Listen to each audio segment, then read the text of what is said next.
Hello दोस्तों, आप सभी का स्वागत है नियंत्रण एवं समन्वय वाले चैप्टर के आज के लास्ट लेक्चर के अंदर। आज हम चैप्टर को पूरी तरीके से कंप्लीट करने वाले हैं और हमने 2 लेक्चर ऑलरेडी इसी यूट्यूब चैनल पर अपलोड कर दिए हैं, तो जाकर के उन लेक्चर को ज़रूर देखें क्योंकि वहाँ पर हमने बात की है मानव मस्तिष्क के बारे में, क्योंकि मानव मस्तिष्क एक ऐसा टॉपिक है जहाँ से हर साल आपको बोर्ड एग्ज़ाम में क्वेश्चन देखने को मिलता है। बहुत ही आसान माइंड मैप के थ्रू हमने आपको समझाने की कोशिश की है और किस तरीके से क्वेश्चन बोर्ड एग्जाम में आपको लिखने भी है, उसके बारे में हमने बात की है। तो अगर आपने उस लेक्चर को नहीं देखा तो उस लेक्चर को ज़रूर देखें।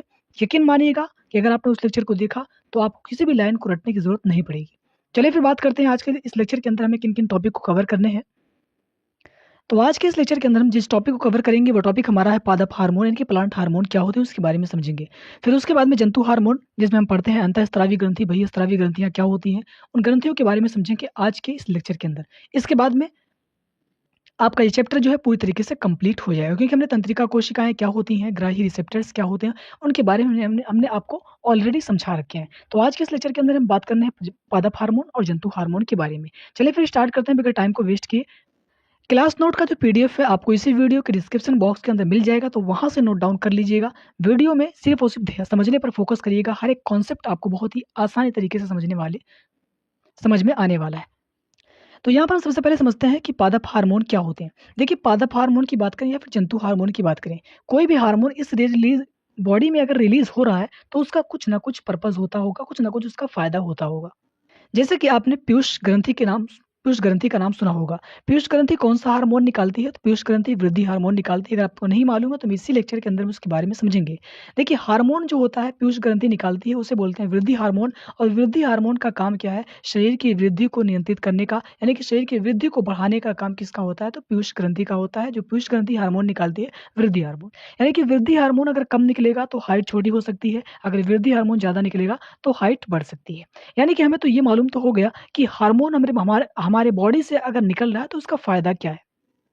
तो अभी हम समझने वाले हैं पादप हार्मोन के बारे में। तो देखिए, पादप हार्मोन पौधों में बनने वाला एक रासायनिक पदार्थ होता है जो उसकी वृद्धि और विकास की क्रियाओं को नियंत्रित करता है। हमने कहा था पादप हार्मोन हो या जंतु हार्मोन हो, अगर वो बॉडी से रिलीज़ हो रहा है तो उसका कुछ ना कुछ पर्पज़ होगा। ठीक है? जैसे आपने देखा कि पादप हार्मोन जो होता है वो एक रासायनिक पदार्थ होता है और उसका जो काम है पादप की वृद्धि और उसके विकास को नियंत्रित करना, मतलब उसके विकास और वृद्धि को कंट्रोल करने का काम यही हार्मोन करते हैं। ठीक है? क्लियर है? यहाँ तक किसी को कोई भी दिक्कत नहीं होगा।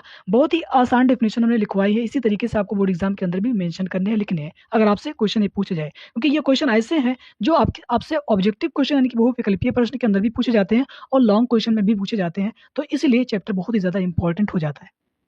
अब आगे हम समझते हैं कि पादप हार्मोन जो होते हैं वो मेनली 2 प्रकार के होते हैं। एक को हम बोलते हैं पादप वृद्धि हार्मोन और एक को बोलते हैं पादप वृद्धि रोधक हार्मोन। बस कॉन्संट्रेट होकर के लेक्चर को देखिएगा, एक भी लाइन आपको रटने की ज़रूरत नहीं पड़ेगी, ये गारंटी है।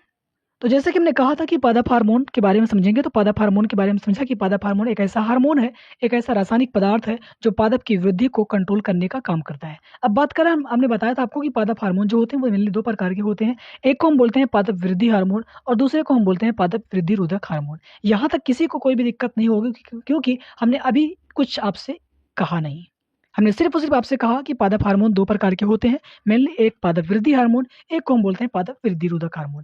अब पादप वृद्धि हार्मोन मतलब वृद्धि को बढ़ाएगा और पादप वृद्धि रोधक मतलब पादप की वृद्धि को रोकने का काम करेगा। देखिए, डेफिनेशन से हर एक कॉन्सेप्ट को समझाऊँगा, बस ध्यान से सुनिएगा, हर एक लाइन आपको क्लियर समझ में आ जाएगी। कोई भी लाइन आपको रटने की ज़रूरत नहीं पड़ेगी। देखिए, पादप वृद्धि हार्मोन की अगर हम बात करें, तो ये हार्मोन पौधे की वृद्धि में सहायक होते हैं। डेफिनेशन अगर आप ध्यान से देखेंगे तो आपको एक भी लाइन रटने की ज़रूरत नहीं पड़ेगी। इसी तरीके से हमने कहा था कि पादप वृद्धि रोधक हार्मोन की अगर बात करें, तो ये हार्मोन वृद्धि को रोकने का या नियंत्रित करने का, कंट्रोल करने का काम करते हैं कौन? पादप वृद्धि रोधक हार्मोन।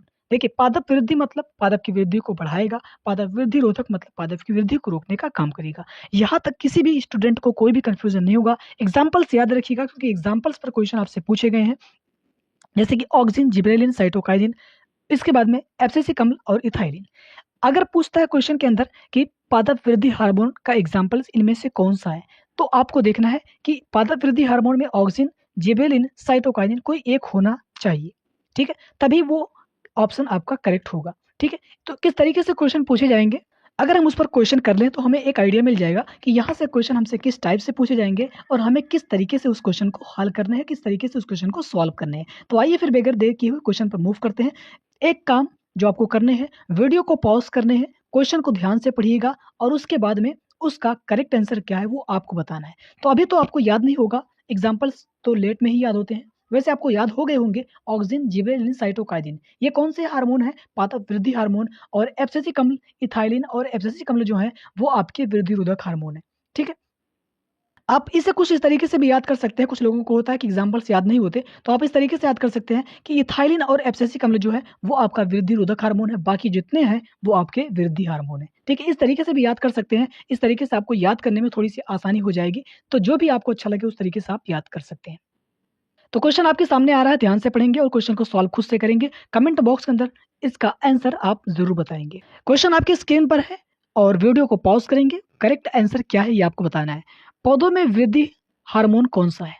क्वेश्चन किस टाइप से पूछा गया है, आप देख पा रहे होंगे। वृद्धि हार्मोन पूछा है, वृद्धि रोधक हार्मोन नहीं पूछा है। क्वेश्चन को ध्यान से पढ़ कर के उसके आंसर को आप करेक्ट करेंगे। देखिए एबीए इसका जो पूरा नाम होता है एब्सिसिक अम्ल के नाम से भी जानते हैं, शॉर्ट फॉर्म में इसे एबीए के नाम से भी जानते हैं, तो याद रखिएगा मैंने आपको बता दिए। कार्बन डाइऑक्साइड का यहाँ कोई लेना-देना ही नहीं है, ठीक है? और इथाइलिन जो है वो वृद्धि रोधक हार्मोन है। यहाँ पर एक ही ऑप्शन आपको दिख रहा होगा जो ऑक्सिन है और ऑक्सिन क्या है? पादप वृद्धि हार्मोन है। तो इस क्वेश्चन का हमारा राइट आंसर हो जाएगा बी। किसी को इस क्वेश्चन के अंदर कोई भी कन्फ्यूज़न नहीं होगा। तो इस क्वेश्चन के अंदर कोई भी कन्फ्यूज़न नहीं होगा। चलते हैं अगले क्वेश्चन पर, क्वेश्चन नंबर 2 पर। अगला क्वेश्चन आपकी स्क्रीन पर है, क्या लिखा ध्यान से पढ़ेंगे। वृद्धि को रोकने वाला हार्मोन कौन-सा है? आपको ये बताना है कि कौन-सा इसमें वृद्धि को रोकने वाला हार्मोन है, ठीक है? आपसे अभी जो आपने क्वेश्चन सॉल्व किया उसमें पूछा था कि वृद्धि हार्मोन कौन-सा है, मतलब कौन-सा हार्मोन है जो वृद्धि को बढ़ाएगा? यहाँ पर आपसे वृद्धि रोधक हार्मोन पूछा है, तो क्वेश्चन को ध्यान से पढ़ कर के उसके आंसर को आप करेक्ट करेंगे। आसान क्वेश्चन है, एग्ज़ाम्पल्स आपको याद करने पड़ेंगे, तो याद रखिएगा मैंने आपको हिंट भी बताया था किस तरीके से याद करेंगे उसे। देखिए वृद्धि रोधक अगर बात करता है तो आप 2 एग्ज़ाम्पल्स उसमें हैं, आप उसी को याद कर लीजिए जैसे कि इथाइलिन और आपका एब्सिसिक अम्ल। बाकी आपको याद करने की ज़रूरत नहीं पड़ेगी क्योंकि अगर आपको वो मालूम है जो वृद्धि रोधक है, तो अगर आपको 2 मालूम है तो 3 आपको ऑलरेडी याद ही हो जाएँगे। या तो आप वृद्धि हार्मोन याद कर लें या तो वृद्धि रोधक हार्मोन याद कर लें। कोई भी एग्ज़ाम्पल्स किसी एक का याद कर लें, आपसे क्वेश्चन आसानी से बन जाएँगे। देखिए ध्यान से क्वेश्चन में क्या लिखा है, वृद्धि को रोकने वाला हार्मोन इनमें से कौन-सा है? तो ऑक्सिन तो पादप की वृद्धि को बढ़ाएगा, ये तो वृद्धि हार्मोन है। जिबरेलिन भी वृद्धि हार्मोन है, साइटोकाइनिन भी वृद्धि हार्मोन है। एक ही बचा एबीए, जिसका पूरा नाम है एब्सिसिक अम्ल, इसे लिख लेंगे आप। इसे शॉर्ट फॉर्म में एबीए के नाम से भी जाना जाता है। कभी-कभी ऑप्शन के अंदर एबीए भी लिख दिया जाता है, तो इस तरीके से भी क्वेश्चन पूछे जाते हैं, तो याद रखिएगा। तो इस क्वेश्चन का हमारा राइट आंसर हो जाएगा सी। आसान क्वेश्चन था, बहुत ज़्यादा डिफ़िकल्ट क्वेश्चन नहीं था। तो यहाँ पर हमने कॉन्सेप्ट को समझा, उसके बाद में उस पर आए हुए पीवाईक्यू जो बोर्ड एग्ज़ाम में पूछे गए हैं, उन पर आए हुए पीवाईक्यू को हमने डिस्कस किए हैं।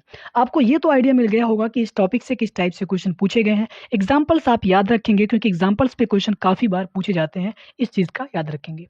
ठीक है? चलिए आगे चलते हैं और बात करते हैं कि ऑक्सिन, जिबरेलिन, साइटोकाइनिन और एथिलीन और एब्सिसिक अम्ल, ये हार्मोन जो हैं, इन्हीं हार्मोन्स के बारे में समझना है। तो आइए फिर चलते हैं और बात करते हैं कि ऑक्सिन और उसके कार्य क्या-क्या हैं? क्योंकि यहाँ से क्वेश्चन आपसे डायरेक्ट पूछे जाते हैं। आगे बढ़ने से पहले आपसे एक छोटी-सी रिक्वेस्ट है कि अगर आप चैनल पर नए हैं तो चैनल को ज़रूर सब्सक्राइब करके रखें। इसी तरीके से आपको हर एक कॉन्सेप्ट को बहुत ईज़ी तरीके से आपको समझाया जाएगा। किसी भी लाइन को आपको रटने की ज़रूरत नहीं पड़ेगी, लेकिन चैनल पर नए हैं तो चैनल को सब्सक्राइब करके रखें और वीडियो अगर पसंद आए तो छोटा-सा प्यारा-सा कमेंट लिखना ना भूलें कि कैसा लगा वीडियो आपको, और लाइक, सब्सक्राइब करना ना भूलें। तो चलिए फिर बात करते हैं और ऑक्सिन के बारे में। हमने कहा था ऑक्सिन क्या है? एक पादप हार्मोन है। कभी-कभी इस टाइप से भी क्वेश्चन पूछ लिया जाता है। देखिए जहाँ से क्वेश्चन आपसे बनेंगे एग्ज़ाम हॉल के अंदर, जहाँ से भी क्वेश्चन आपको देखने को मिलेगा, मैं यहीं पर आपको समझा दे रहा हूँ, उसके बाहर आपको एक भी क्वेश्चन देखने को नहीं मिलेगा। जैसा कि मैंने अभी भी कहा था कि पादप वृद्धि हार्मोन और पादप वृद्धि रोधक हार्मोन हमने एग्ज़ाम्पल्स बताए थे। कहा था कि एग्ज़ाम्पल्स याद रखिएगा, यहाँ से क्वेश्चन आपसे डायरेक्ट पूछे गए हैं।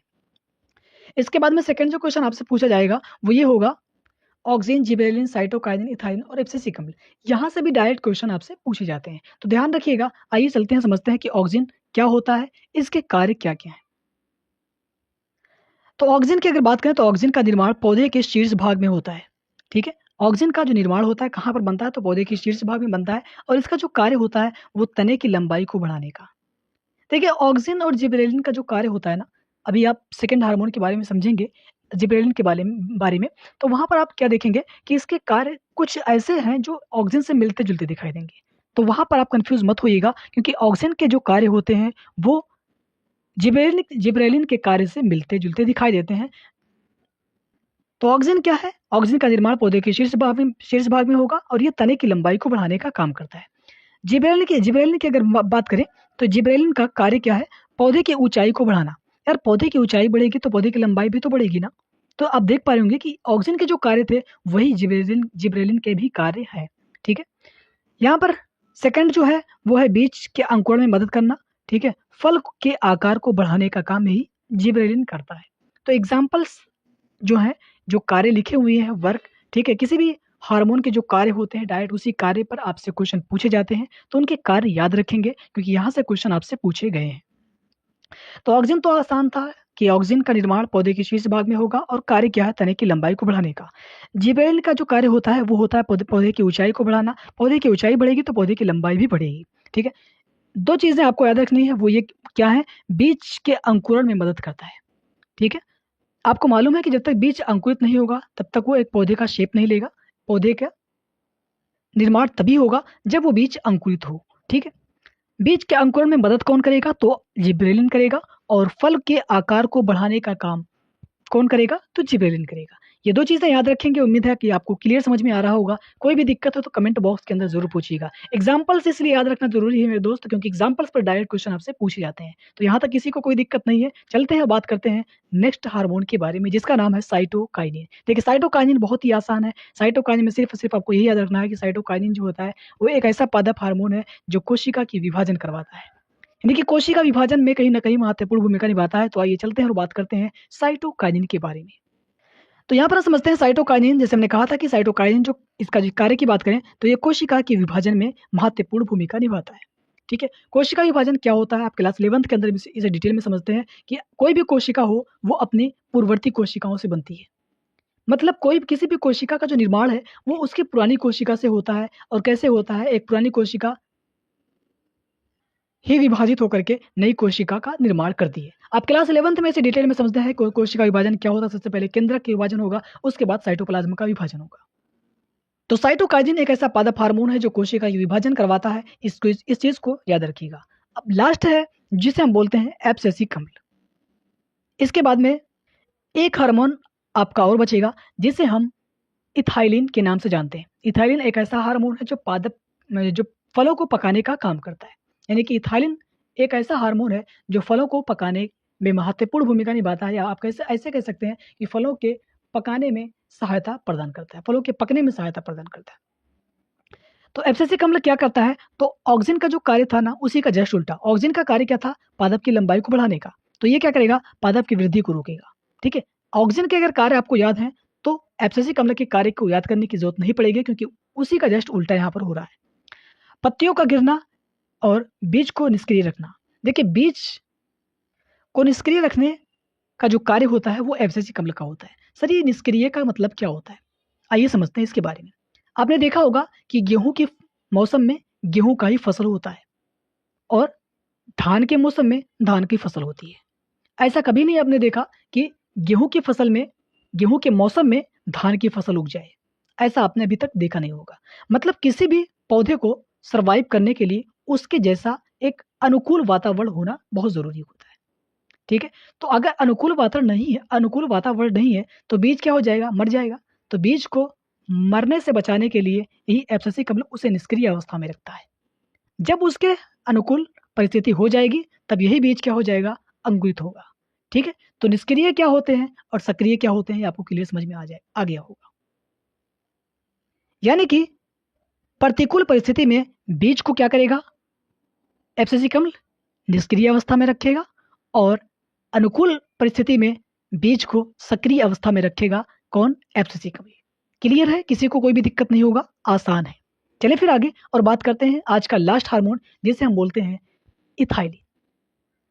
जैसे कि हमने कहा था कि इथाइलिन एक ऐसा पादप हार्मोन है जो फलों को पकाने का कार्य करता है। ठीक है, तो फलों को पकाने का कार्य इसका होता है और पत्तियों को गिराने का काम। जैसे कि आपने पतझड़ का मौसम देखा होगा। पतझड़ के मौसम में क्या होता है कि पौधे की जो पत्तियां होती हैं वो सूख करके गिर जाती हैं। ठीक है, इन पत्तियों को गिराने का जो काम होता है ना वो इसी इथाइलिन का होता है।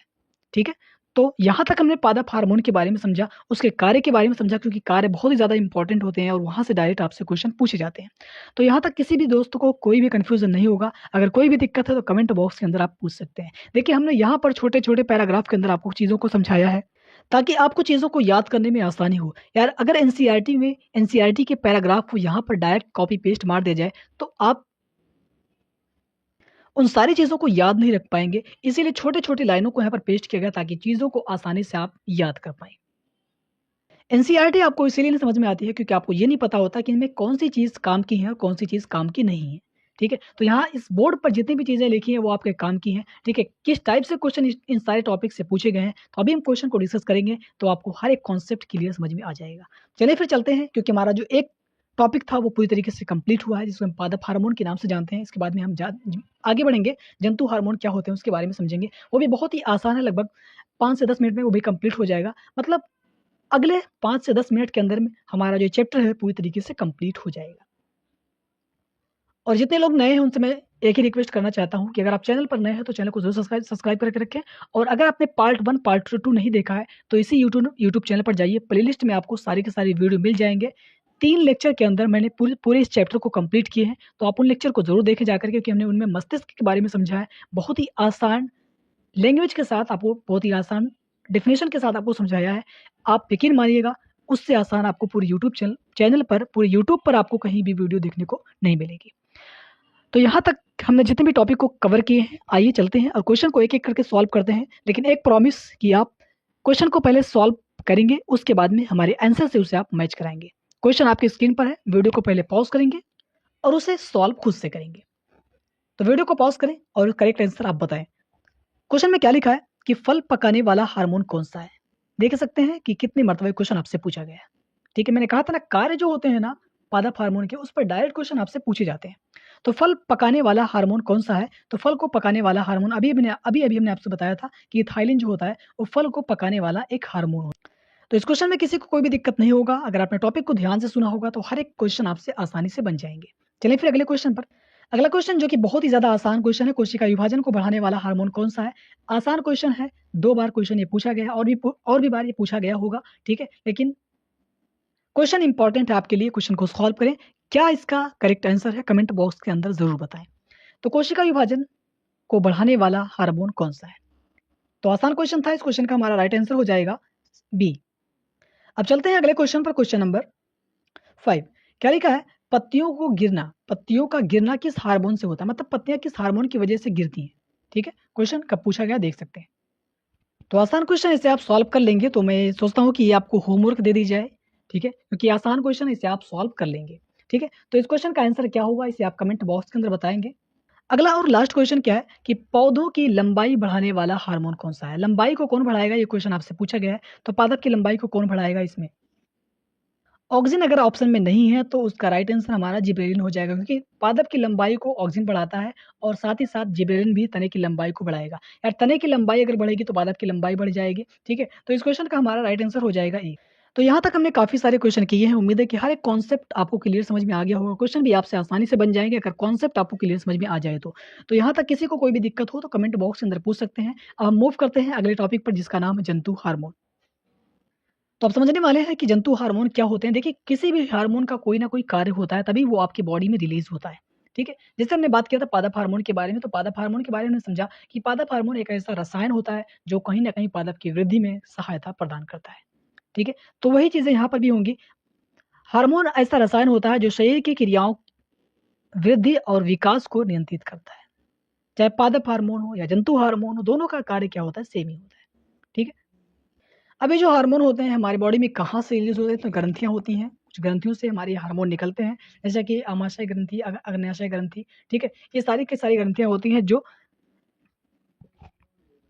हार्मोन्स का स्त्रावण करती हैं, ठीक है? तो आइए बात करते हैं ग्रंथि क्या होते हैं उसके बारे में पहले समझते हैं। तो ग्रंथि शरीर का वह अंग है जो किसी विशेष पदार्थ जैसे कि हार्मोन, एंजाइम, पसीना आदि का निर्माण और उसके स्त्रावण में महत्वपूर्ण भूमिका निभाती है, ठीक है? आसान है, मैंने बताया था ना कि देखिए ग्रंथि जो होती है वो किस चीज़ का, हार्मोन का, एंजाइम का, इन चीज़ों का स्त्रावण करती हैं, मतलब वो निकालती हैं, ठीक है? देखिए ग्रंथि भी 2 प्रकार की होती हैं, एक को हम बोलते हैं अंतःस्रावी ग्रंथि, दूसरे को हम बोलते हैं बहिःस्रावी ग्रंथि। तो एग्जाम्पल्स याद रखिएगा, क्योंकि एग्जाम्पल्स पर आपसे डायरेक्ट क्वेश्चन पूछा जाता है। पिट्यूटरी ग्रंथि, थायराइड ग्रंथि और अग्न्याशय ग्रंथि, ये आपकी अंतःस्रावी ग्रंथियां हैं। और बहिःस्रावी ग्रंथि की बात करें, लार ग्रंथि, पसीना ग्रंथि और पाचन ग्रंथियां। आप इस तरीके से भी इसे याद कर सकते हैं कि अंतःस्रावी ग्रंथियां जो होती हैं वो हार्मोन रिलीज करती हैं, और बहिःस्रावी ग्रंथियां जो होती हैं वो एंजाइम का स्रावण करती हैं। ठीक है, लार क्या है? लार के अंदर लार एमाइलेज एंजाइम पाया जाता है लार के अंदर। ठीक है, उसके बाद में तो एग्जाम्पल्स आपको याद होने चाहिए। ठीक है, एग्जाम्पल्स पर डायरेक्ट क्वेश्चन आपसे पूछे जाते हैं। तो आइए बात करते हैं कि अंतःस्रावी ग्रंथियां होती क्या है और बहिःस्रावी ग्रंथियां होती क्या है। चलिए फिर चलते हैं और नेक्स्ट स्लाइड पर इसे समझते हैं, ध्यान से सुनिएगा। तो अंतःस्रावी ग्रंथियां बहुत ही आसान है, ऐसी ग्रंथियां जिनमें नलिका नहीं होती। अब नलिका नहीं है तो ये जो हार्मोन बनाएंगी, ये हार्मोन एक जगह से दूसरी जगह पर, मतलब ये जहां से बने हैं, जहां से ये निकलते हैं, उस जगह से अपने लक्ष्य अंग तक कैसे पहुंचेंगे, क्योंकि इनके पास नलिका नहीं है। और नलिका नहीं है तो कैसे ये अपने लक्ष्य अंग तक पहुंचेंगे? तो ये अपने हार्मोन को सीधे रक्त में डाल देते हैं, और आपको मालूम है कि रक्त की सहायता से वो हार्मोन आपके लक्ष्य अंग तक आसानी से पहुंच जाएगा। ठीक है, अब अंतःस्रावी ग्रंथियां कौन कौन सी हैं? तो याद रखिएगा, पिट्यूटरी ग्रंथि, थायराइड ग्रंथि और अग्न्याशय ग्रंथि, ये आपकी क्या है? अंतःस्रावी ग्रंथियां हैं। ठीक है, इनमें अगर आपसे कोई पूछे कि अंतःस्रावी ग्रंथियां क्या होती हैं, तो आप लिखेंगे कि अंतःस्रावी ग्रंथियां ऐसी ग्रंथियां होती हैं जिनमें नलिकाएं नहीं होती हैं, और नलिका ना होने की वजह से ये अपने रक्त को ये अपने हार्मोन को सीधे रक्त में डालती है, और रक्त के माध्यम से उस हार्मोन को हमारे लक्ष्य अंग तक पहुंचाया जाता है, मतलब जहां उस चीज की जरूरत पड़ती है उसे उस अंग तक पहुंचाया जाता है। तो अंतःस्रावी ग्रंथियां क्या होती हैं, किसी को कोई भी दिक्कत नहीं होगा, आसान था। ठीक है, अब बात करते हैं बहिःस्रावी ग्रंथियां। देखिए, अगर आपको अंतःस्रावी ग्रंथि याद है तो आप बहिःस्रावी ग्रंथि आपको एज इट इज आसानी से याद हो जाएगी। देखिए, बहिःस्रावी ग्रंथियां जो होती हैं, जैसे कि आपने यहाँ पर पढ़ा अंतःस्रावी ग्रंथियों में कि अंतःस्रावी ग्रंथियों में नलिकाएं नहीं होती। ठीक है, बहिःस्रावी ग्रंथियां, इसी का जस्ट उल्टा आपको करना है कि बहिःस्रावी ग्रंथियों में नलिकाएं होती हैं। अब नलिका होगी तो जो एंजाइम्स बनेंगे, वो एंजाइम उन नलिकाओं के माध्यम से हमारे लक्ष्य अंग तक पहुंचाए जाएंगे। इसी का जस्ट उल्टा होगा। ठीक है, तो आइए बात करते हैं। जैसा कि मैंने कहा कि बहिःस्रावी ग्रंथियां क्या होती हैं, तो ऐसी ग्रंथियां जिसमें नलिकाएं होती हैं, ठीक है, उन्हें हम बहिःस्रावी ग्रंथियों के नाम से जानते हैं। अब नलिकाएं होंगी तो स्राव नलिका के माध्यम से बाहर या किसी विशेष स्थान पर जाता है, मतलब इसे जिस स्थान पर इस एंजाइम की जरूरत पड़ेगी, वो एंजाइम अपने लक्ष्य अंग तक नलिकाओं के माध्यम से जाएगा। ठीक है, लेकिन अगर हम बात करें अंतःस्रावी ग्रंथियों में, तो अंतःस्रावी ग्रंथियों में नलिकाएं नहीं होती हैं। नलिका नहीं है तो जो हार्मोन बनेंगे वो हमारे रक्त के माध्यम से हमारे लक्ष्य अंग तक पहुंचेंगे। एग्जाम्पल्स याद रखिएगा, जैसे कि लार ग्रंथियां, पसीना वाली ग्रंथि जो है, और पाचन ग्रंथियां। ठीक है, एक टेबल है छोटा सा, इसे ध्यान से देखिएगा, और इसके बाद में हमारा जो चैप्टर है कंप्लीट भी हो जाएगा। देखिए, हार्मोन लिखे हुए हैं और कुछ ग्रंथियों के नाम लिखे हैं, जो जो ग्रंथियां उस हार्मोन को रिलीज करती हैं। ठीक है, उनके स्थान, मतलब ये कहाँ पर आपकी बॉडी के अंदर प्रेजेंट है, और उनके कार्य का क्या कौन कौन से हैं, जहां से आपसे डायरेक्ट क्वेश्चन पूछे जाते हैं। तो इस टेबल को ध्यान से याद भी रखिएगा, क्योंकि यहाँ से क्वेश्चन आपसे पूछे गए। अगर हम बात करें थायराइड ग्रंथि, ठीक है, तो थायराइड ग्रंथि जो होती है वो थायरॉक्सिन हार्मोन रिलीज करती है। अगर इसी तरीके से हम बात करें पीयूष ग्रंथि, जैसे हमने कहा था आपसे कि पीयूष ग्रंथि जो होती है वो वृद्धि हार्मोन का स्त्रावण करती है। स्त्रावण मतलब कि वृद्धि हार्मोन को वो रिलीज करती है। ठीक है, तो पीयूष ग्रंथि वृद्धि हार्मोन को रिलीज करेगी। और इसी तरीके से अधिवृक्क ग्रंथि के अगर हम बात करें, तो अधिवृक्क ग्रंथि जो होती है वो एड्रीनलिन, नॉर एड्रीनलिन, यानी कि एड्रीनलिन और नॉर एड्रीनलिन हार्मोन रिलीज करती है। ठीक है, क्या कार्य हम बाद में भी समझेंगे।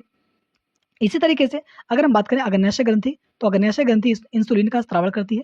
वृषण एक लिंग हार्मोन का स्रावण करता है जिसका नाम है टेस्टोस्टेरोन, ये नर में इसका स्रावण होगा। अगर हम बात करें अंडाशय, तो अंडाशय ग्रंथि जो होगी वो एस्ट्रोजन का स्रावण करेगी। किसके अंदर ये होता है? तो अंडाशय कहाँ पर पाया जाएगा? मादा के अंदर। ठीक है, तो ये मादा के अंदर आपको देखने को मिलेगा।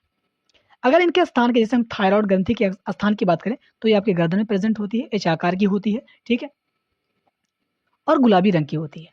अगर हम बात करें पीयूष ग्रंथि, जिसे हम मास्टर ग्रंथि के नाम से जानते हैं, ठीक है, तो इसके स्थान की बात करें तो ये मस्तिष्क में प्रेजेंट होती है। ठीक है, इसी तरीके से हम अधिवीर्य के ग्रंथि की बात करें, तो अधिवीर्य के ग्रंथि आपकी किडनी के ऊपर प्रेजेंट होती है। अग्न्याशय ग्रंथि उदर के नीचे, और वृषण या फिर अंडाशय पेट का निचला हिस्सा जो होता है वहां पर ये प्रेजेंट होती है।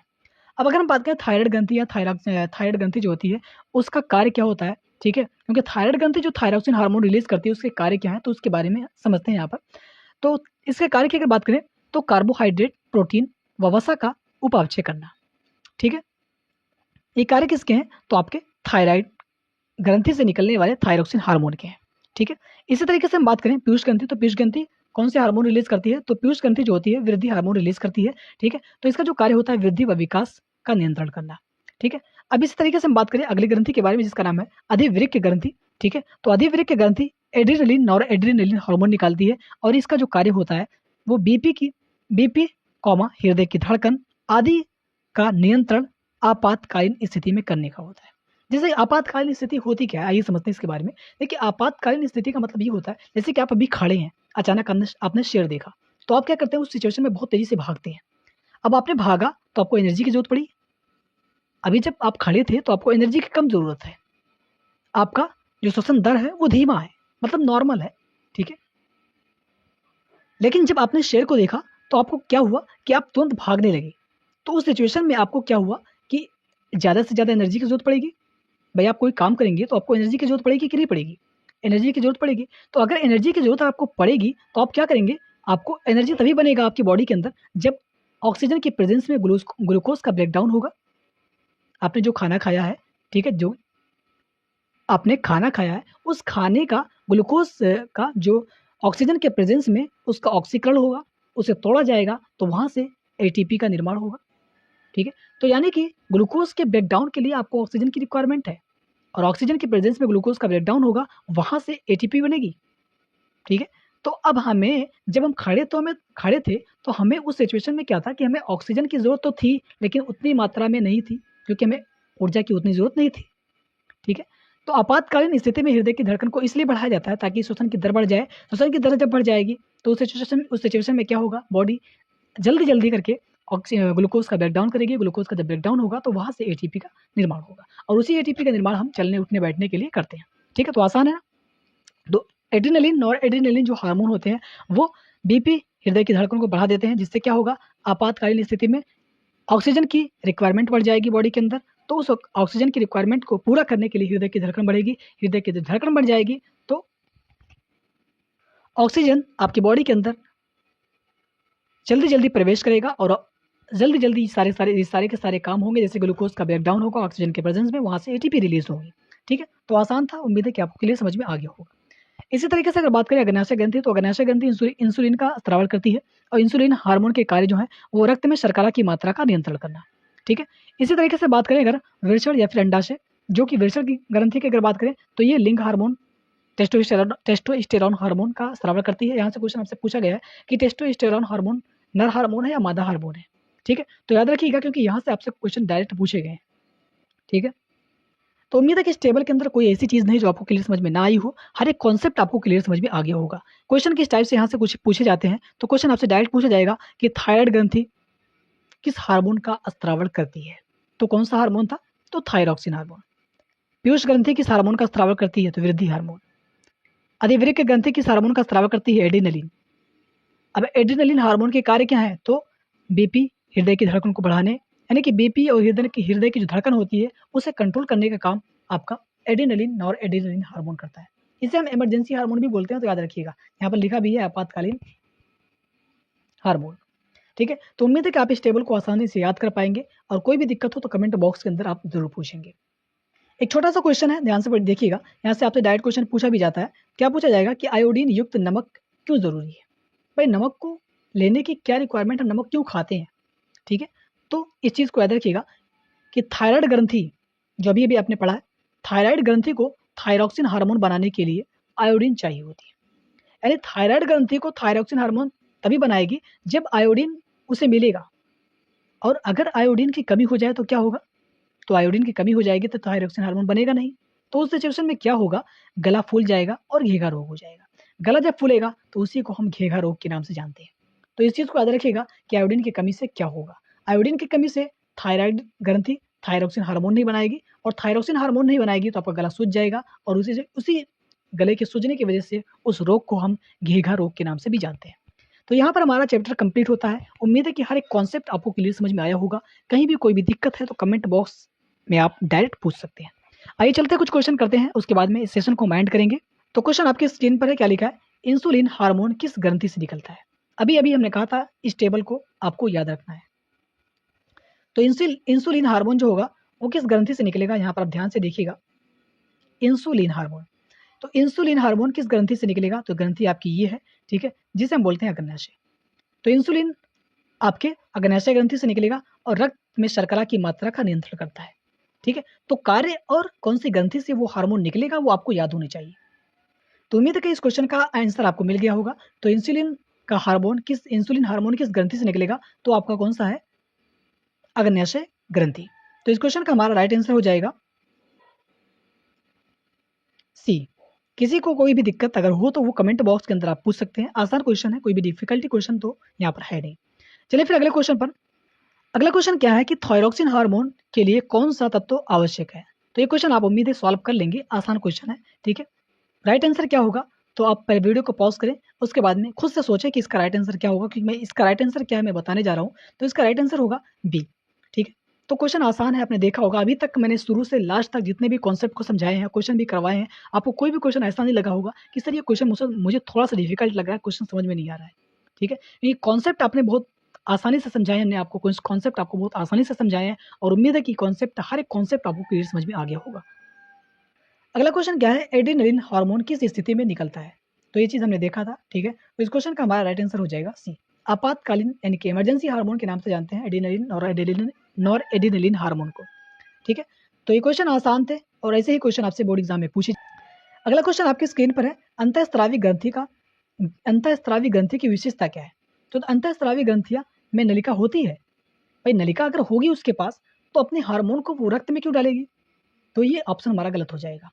नलिका नहीं होती है, तो अंतःस्रावी ग्रंथियों में नलिकाएं नहीं होती हैं, यानी कि सी ऑप्शन हमारा इस क्वेश्चन का राइट आंसर हो जाएगा। तो आप देख पा रहे होंगे कि किस टाइप से आपसे क्वेश्चन पूछे जाते हैं। क्वेश्चन बहुत ही आसान आएंगे, बस टॉपिक आप ध्यान से क्लियर तरीके से समझ लीजिए। ये टेबल जो हमने आपको दिखाई थी, ये टेबल आपको एनसीईआरटी के अंदर नहीं मिलेगी, ठीक है। हमने चीज़ों को माइंड मैप के थ्रू समझाने की कोशिश की है। जो चीज़ें आपके एनसीईआरटी में पैराग्राफ के अंदर लिखी हुई, इसी चीज़ को हमने यहाँ पर फिल इन द ब्लैंक्स के टाइप में, एक बॉक्स के टाइप में हमने सारी की सारी चीज़ों को अरेंज कर दिया ताकि आपको याद करने में आसानी हो, ठीक है। एनसीईआरटी के अंदर ये चीज़ें आपको नहीं मिलेंगी, मैं फिर से बोल रहा हूँ। तो यहाँ पर जितनी भी चीज़ें लिखी हैं अपने नोट कॉपी के अंदर एज इट इज़ कॉपी कर लीजिएगा, क्योंकि यहाँ से डायरेक्ट क्वेश्चन आपसे पूछे जाते हैं।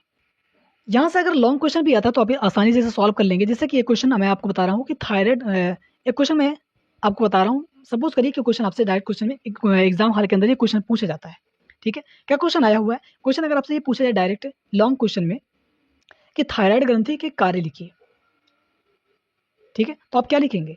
वही चीज़ें जो यहाँ पर लिखी हुई हैं। थायराइड ग्रंथि थायरॉक्सिन हार्मोन रिलीज करती है और ये हमारे गर्दन में प्रेजेंट होती है, ठीक है। इसके जो कार्य होते हैं कार्बोहाइड्रेट, प्रोटीन और वसा का उपापचय करना, बस हो गया, ठीक है। इसी तरीके से आपको बोर्ड एग्जाम के अंदर लिखने हैं। बस यहाँ पर पैराग्राफ में सारी चीज़ें लिखी नहीं है, क्योंकि आपको याद करने में थोड़ी डिफिकल्टी होगी, क्योंकि आपने देखा होगा कि एनसीईआरटी जब आप पढ़ते हैं तो आपको कुछ समझ में आता नहीं है, ठीक है। अगला क्वेश्चन आपकी स्क्रीन पर है, वृद्धि हार्मोन किस ग्रंथि से निकलता है? तो इसे उम्मीद है कि आप सॉल्व कर लेंगे, ठीक है। तो यहाँ पर थायराइड ग्रंथि नहीं होगा, अग्न्याशय ग्रंथि नहीं होगा, अधिवृक्क ग्रंथि नहीं होगा, पिट्यूटरी ग्रंथि हो जाएगा।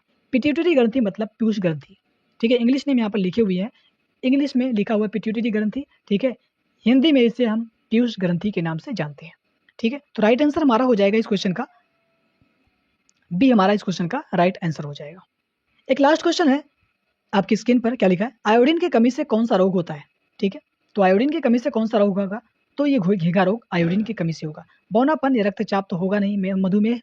अच्छा, एक क्वेश्चन मैं आपसे पूछना चाहता हूँ कि मधुमेह ये जो रोग है ये किसकी कमी से होता है? तो इसका जो आंसर है आप कमेंट बॉक्स के अंदर बताएंगे, ठीक है। तो आज के लिए बस इतना ही। उम्मीद है कि हर एक कॉन्सेप्ट आपको बहुत आसानी से समझ में आए होंगे। जो चीज़ें आपको एनसीईआरटी के अंदर पैराग्राफ में लिखी हुई हैं, हमने उन चीज़ों को माइंड मैप के थ्रू आपको समझाने की कोशिश की है, ठीक है। तो उम्मीद है कि हर एक कॉन्सेप्ट आपको बहुत आसानी से समझ में आया है। बस एक ही रिक्वेस्ट है कि चैनल पर नए हैं तो चैनल को सब्सक्राइब करना ना भूलें, अपने दोस्तों तक शेयर कर दें ताकि उन्हें भी इस चीज़ से फ़ायदा मिल सके। तो आज के लिए बस इतना ही, फिर मिलेंगे किसी नए टॉपिक के साथ, तब तक आप इसे रिवाइज़ करिएगा। Thank you so much.